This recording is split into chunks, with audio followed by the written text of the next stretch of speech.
This is the new Toyota CHR, and it's a really interesting looking car and a complete departure from Toyota's boring designs of the past. To be fair, some modern Toyotas do look a little bit questionable, but this one, it really works. Now it starts from just under £21,000, but if you click up there to go to carwow.co.uk, you can compare offers from dealers and buy a price you're confident in. Now, one of the key features of this car's design are diamonds, and that theme continues on the inside. So there's diamond patterning here, there's diamond patterning on the speakers, on the seat, even on the air vents here, and on these switches. There's even diamonds up here. And here as well, there's just diamonds everywhere. Diamonds are forever. That's enough of that. Now, this car is pretty nice to sit in. On the whole, the materials feel decent enough quality, though some are a little bit on the cheap side. And I like this piano black effect here, but if you look closely, you'll see that it's rather scratched. Another problem with the design, maybe, is that the way this bit juts out does make the passenger space seem a little bit smaller than it should do. On the whole though, it's quite an interesting design in here. Some people won't like this stuck on iPad effect, but as standard, on every model you do get an 8-inch touchscreen. So too is a reversing camera and cruise control. And it's pretty well equipped this, though if you want sat-nav you do have to upgrade to the mid-spec model.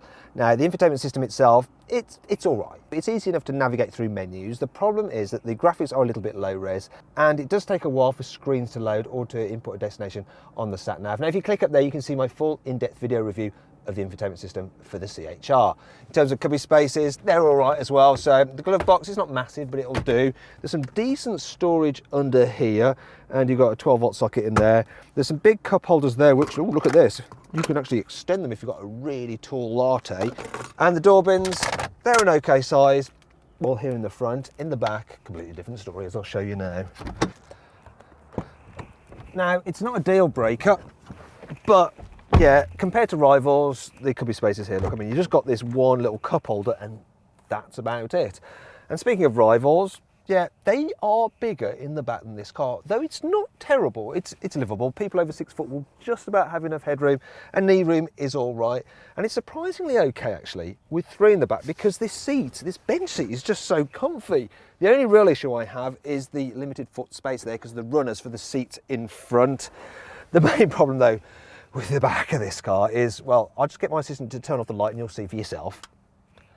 It's all gone a bit dark, hasn't it? So with all this black plastic, the small windows, and we'll probably have to have the light back on, it just feels dark and dingy in here. It's like you're locked in Darth Vader's wardrobe, and kids won't like it. They won't get a good view out. So it's a bit of a shame really, because otherwise it's not too bad. Now the boot, it's a similar story. The capacity is, well, it's more like that of, say, something like a Volkswagen Golf rather than a rival such as the Seat Ateca. I mean, it's not terrible, but it's just not as big as it could be, and it's pretty much devoid of clever features. So there's no false floor to raise it up, so you have a bit of a lip to lift stuff across. Also, there are a few tethering points here and there, but there's no 12-volt socket if you want to plug in a device such as a Hoover to hoover out your boot. I'll just get this upholstery shelf out of the way as well so you can see another issue. I'll just hand that out. There we go.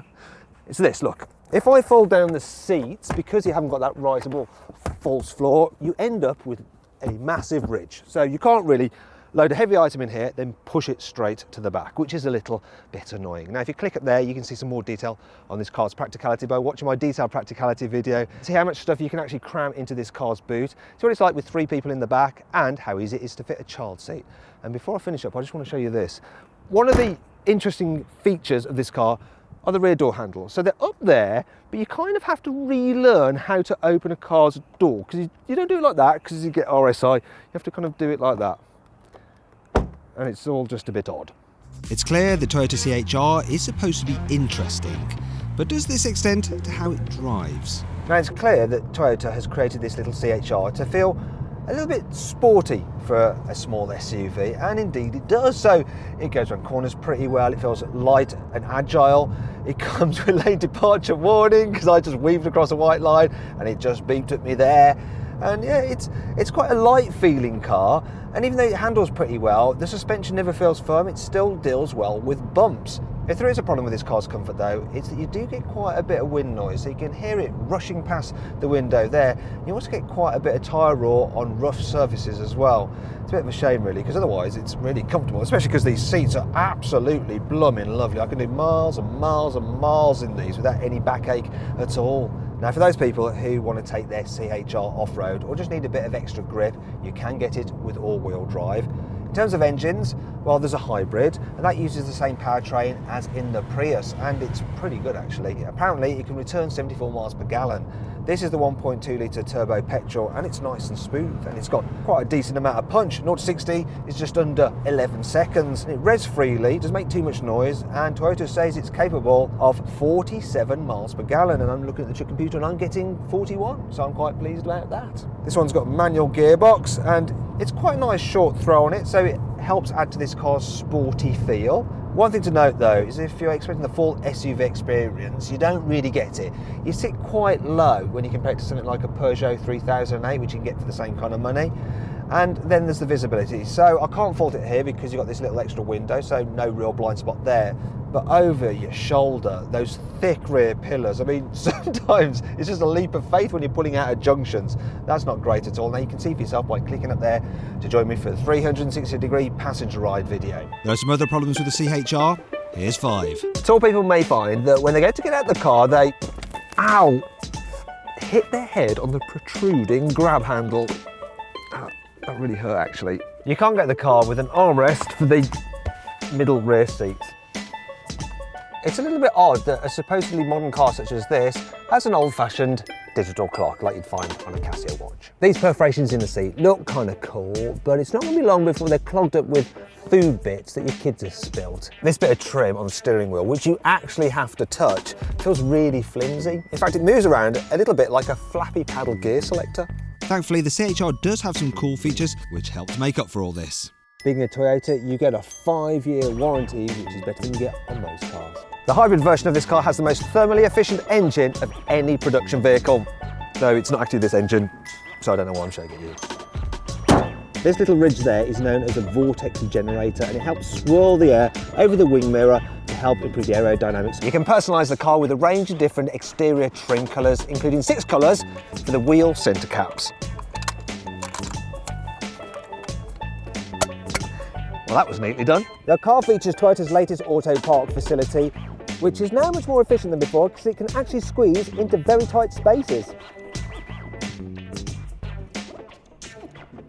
See?